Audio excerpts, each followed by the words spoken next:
One of the reasons I wanted to come to Utah was because during my sophomore year, I had an internship offer here in Salt Lake City. And at the time, I'm not entirely sure why I turned it down.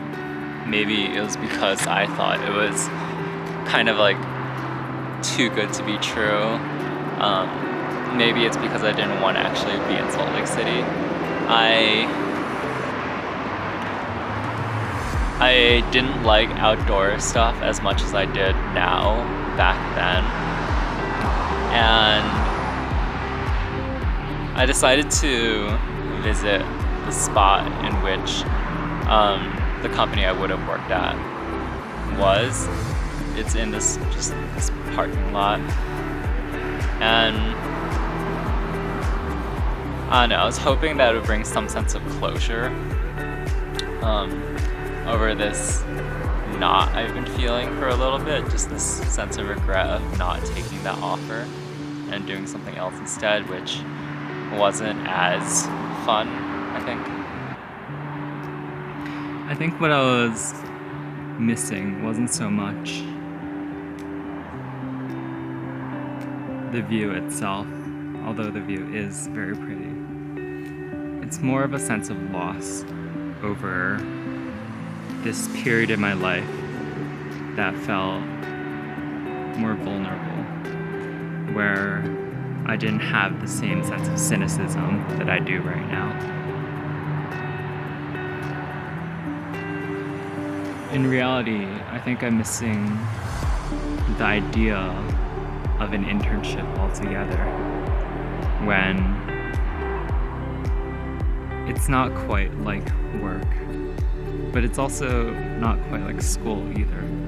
There's no sense of pressure over how well you'll do in class or anything about your performance, really. Especially when it's not your junior summer, you're not really interested in a return offer anyways. So you're just vibing with people who are around the same age as you. And I really miss that kind of experience,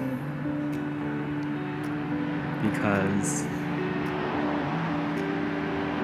there is a certain element of sharing that experience that I kind of wish I could take back.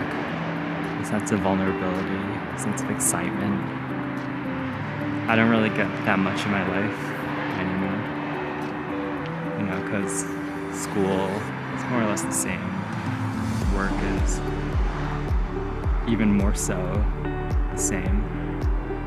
But internships, they have this special space in your life where you are truly free to do whatever you wanted, just for a little bit in your life.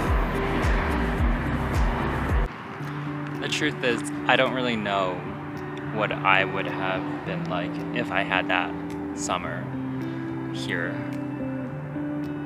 I don't know if it would have been more eventful or less eventful than my life would have been otherwise. Maybe I would have been interested in finance sooner. I don't know. But I think it just made me realize that life is so short. We think we always have more opportunities to do things, but we really don't.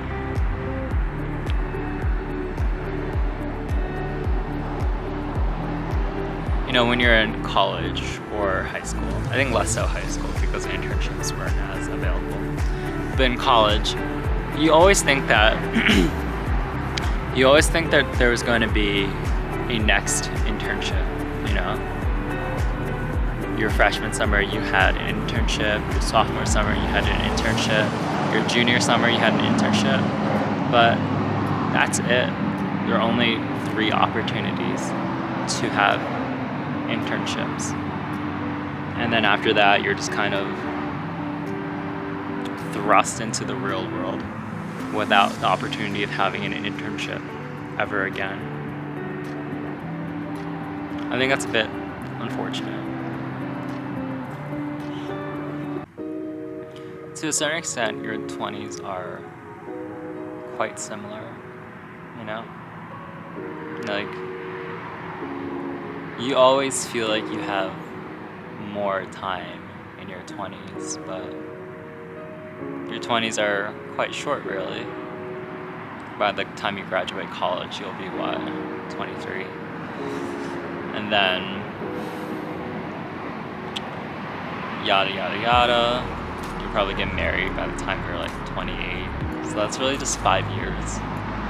It's roughly the same amount of time as college, really.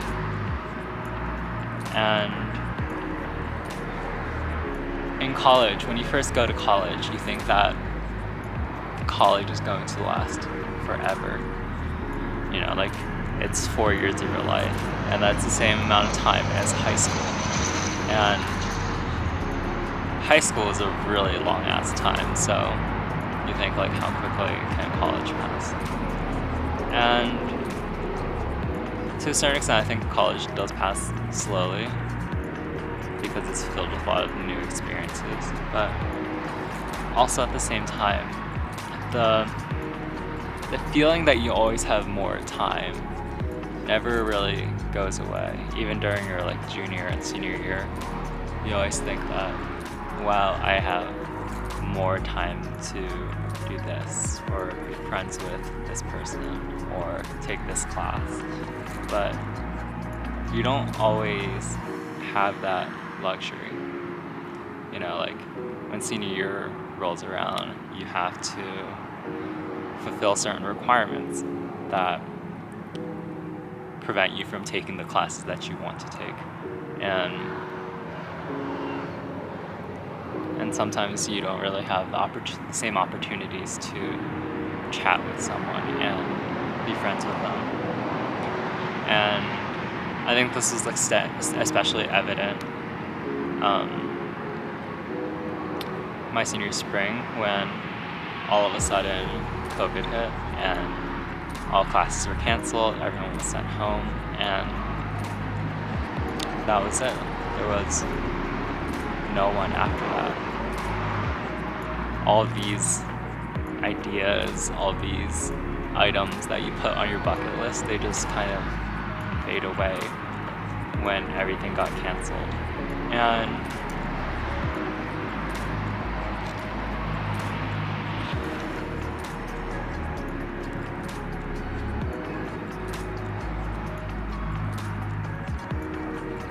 it's the same thing with your 20s, really. See, I've wanted to visit this place for a while, but I don't know if I will have the opportunity to do that in the future. You know, after I moved to New York, I feel like after I moved to New York, I think I would be less inclined to travel, since I'm paying like almost $3,000 in rent per month.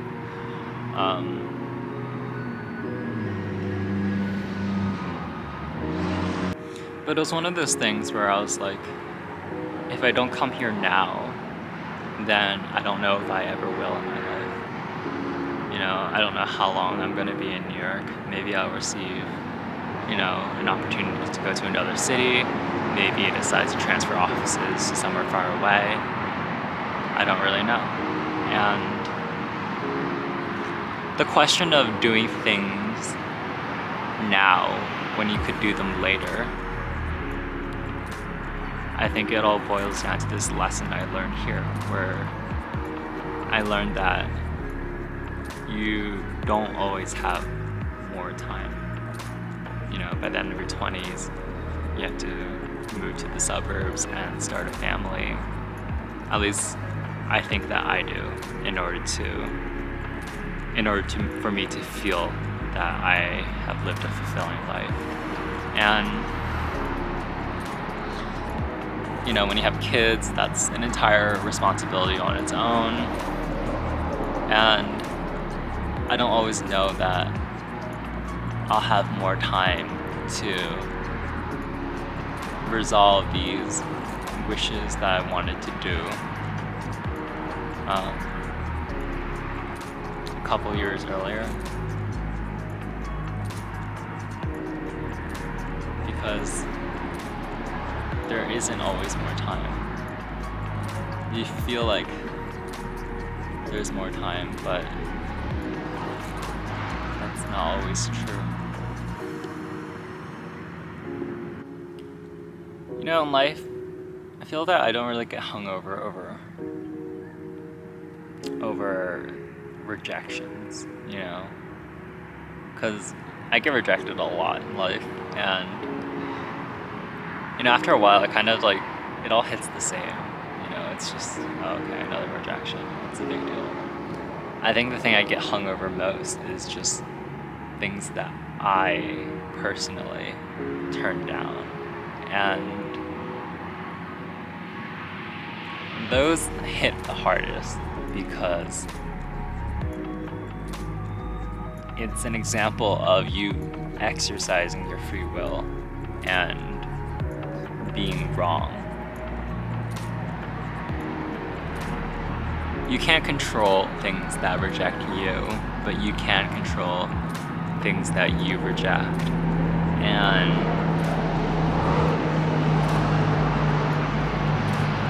it's a lot more difficult because it's hard to accept responsibility for our own choices. To accept responsibility over the fact that we make ourselves unhappy because of our choices.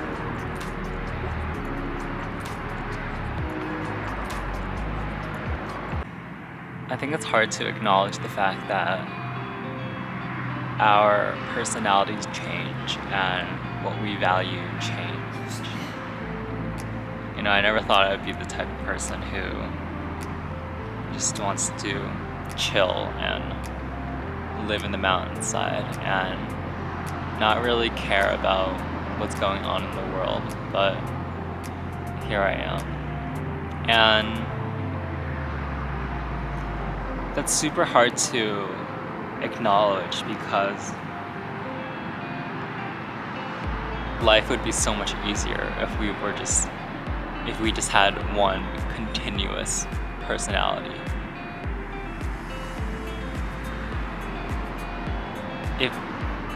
If we had one continuous personality, then we wouldn't really need to reconcile the differences between our choices and our intentions because they would be one and the same.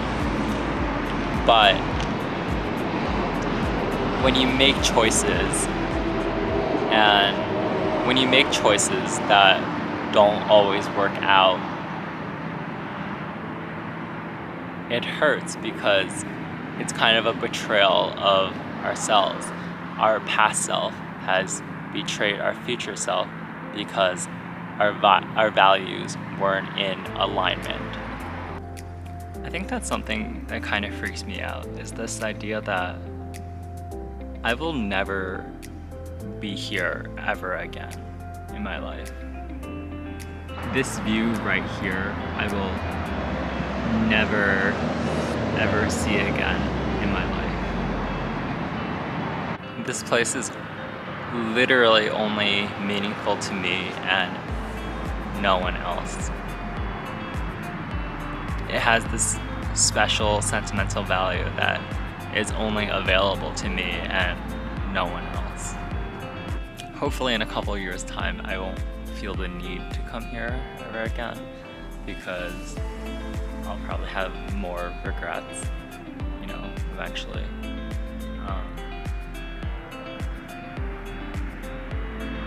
And I don't think I can convince anyone else to come here with me ever again. I don't think I can convince anyone else to come here with me. I wonder how many other places in the world are like that, where you just leave and never come back to. You know, like, I don't think I was ever feeling regretful about leaving Penn because literally a couple of months later, I had to return some books, so I went back to campus anyways. And I think that's same with my childhood home, my elementary school, shit like that, like other places with sentimental value. I don't really feel any sentiment attached to leaving because I always knew that I would go back. But here, I don't know. I don't think I would ever be coming back to this place. And when I turn back from this place and go into my lift where I will find my trail and stuff, I don't think I would ever be looking back and going back to this place ever again. So when I'm looking at it right now, this is truly the first and last time I will ever see this place. And I'm not sure if I looked at it enough, this random place that I've never been to. I don't know why it can carry so much sentimental value. Oh no. I feel kind of lonely right now. Like, I think what I really want in life is just friends. But what I have instead is just a lot of stamps on my passport.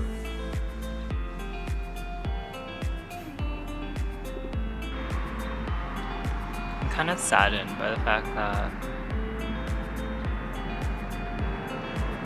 like, is this all life has to offer? Like, little bits of enjoyment followed by prolonged moments of sadness. What kind of a life is that? How is that kind of life?